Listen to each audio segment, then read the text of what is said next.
And a fair welcome to you, you creepy creatures, because today we are talking about our final and last film for the 80s horror decade. But I want to give another discretion warning because today's movie features some more crazy stuff, such as abuse, insane imagery, and even some nudity. But I will not show it because I'd rather not be blocked on YouTube, because last time was not that nice. This is going to be another quick review today because, I got some more stuff to do. But we're just going to talk about Stanley Kubrick's The Shining. I've only seen this movie about one time, but today I decided to watch it again because the last movie I wanted to watch didn't exactly, I couldn't find it out the 7 C's, if you know what I'm talking about. But, it's fine. You guys like hearing me do horrible summaries along with an opinion that you will 1000% disregard by the time you click off this video.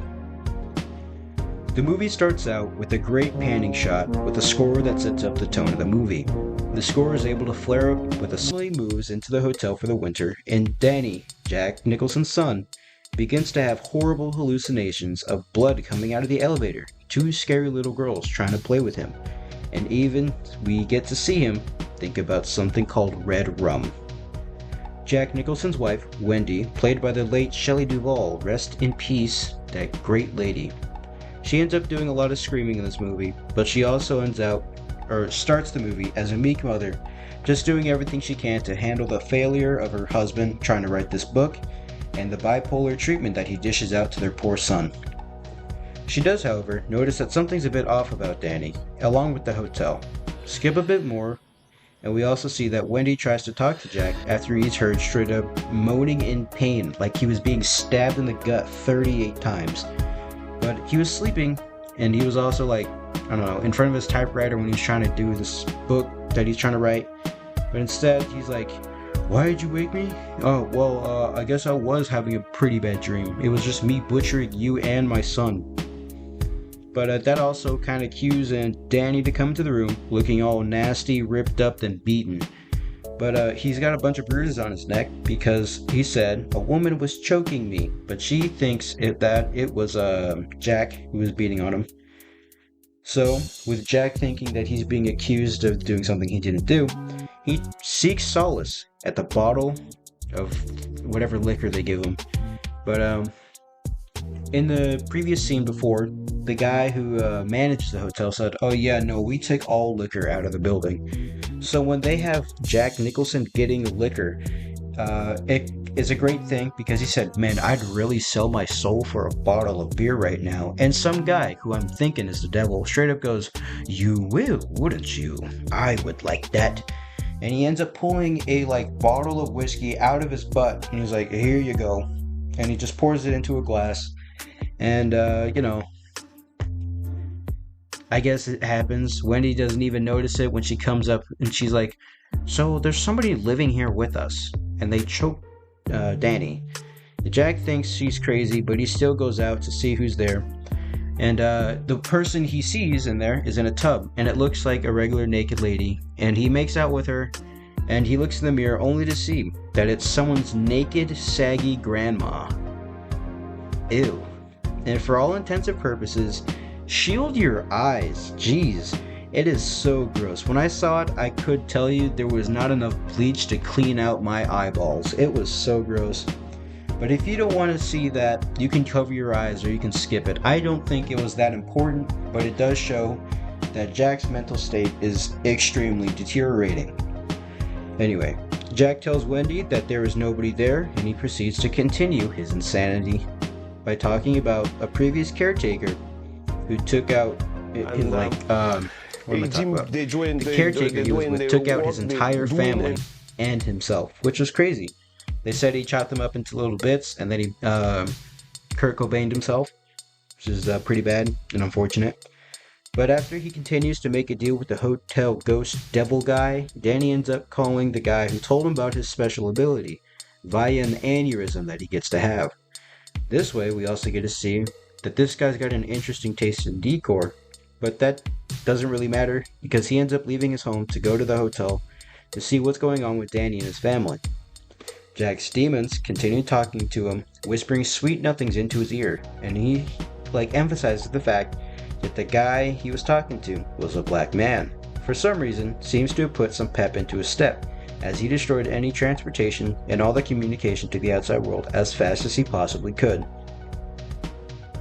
Wendy finds Jack's book only to see that he's completely lost it, with every word that he's put down says, "All work, no play makes Jack a dull boy."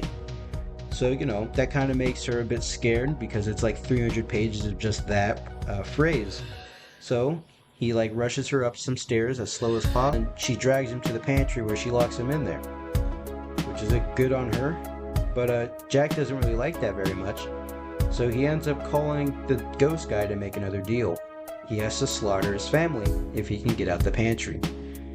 Jack, seeing no problem with this, gets an axe, and he tries to find his wife, but Danny has a little premonition, so he writes red rum on a door, and his mother looks into the mirror and it says murder, which cues Jack in to break in, and he says the familiar sentence, "Here's Johnny."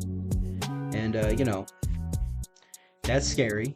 It's just his face. So he tries to stick his hand in the door, and she hacks at it with a little knife that she took out of the kitchen, and that kind of doesn't do much. It just slaps him a little bit. He cuts him. Doesn't stop him from anything. He just goes downstairs because Danny's little friend comes up, and unfortunately the first thing he's greeted with is an axe into his ribcage. How unfortunate. It looks like it instantly kills him, because on the floor it doesn't look like he's suffering that much, because he just dies. But Danny runs even further into the maze because he saw this. He's like, "Oh, I'm next." So he ran into the maze to confuse his dad, and he goes as far as he can, and then he retraces his steps by putting his feet into every footstep, which is an actual smart thing to do. He hides, and he gets his dad lost in there, so he can't follow the steps back. And that's pretty cool. So after his dad's begins hypothermic, tensing and stuff and whatever, we cut to Wendy, and Wendy watches the elevators bleed, which is the scene we keep seeing the entire time. And we also get to see a bunch of corpses in the ballroom, which makes her run outside. The movie ends with Jack Nicholson's frozen body and a picture of the ballroom that haunts Jack from 1921, revealing to us that the deja vu that he consistently says he feels was him forever hosting a party, meaning that his soul was merged with the hotel, cursed to forever return and haunt it no matter what. If you liked this horrible, probably one of the worst summaries I've given to a good movie, I don't know, good on you. But as I always say, before you even watch or pay attention to my opinion, just watch the movie. I don't want my garbage opinions to say, "Oh yeah, this movie was good," or "this was bad." No, just don't even listen to it. Just go watch the movie. I saw it on HBO Max for free. If you have that, good on you. If you can sail the seven seas, I'd recommend that. Just go watch it. It's worth experiencing for yourself. Alright. I'm gonna say my opinion now. Brace yourselves. I think this movie was kind of slow. Don't get me wrong. It was good when it wanted to let you know this is gonna be a serious movie. This is gonna be very tense. But there were points where I didn't really care for it. Oh brother, this guy stinks! Because it was alright.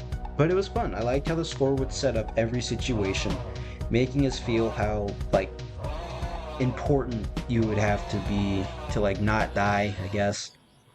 I don't know what to say.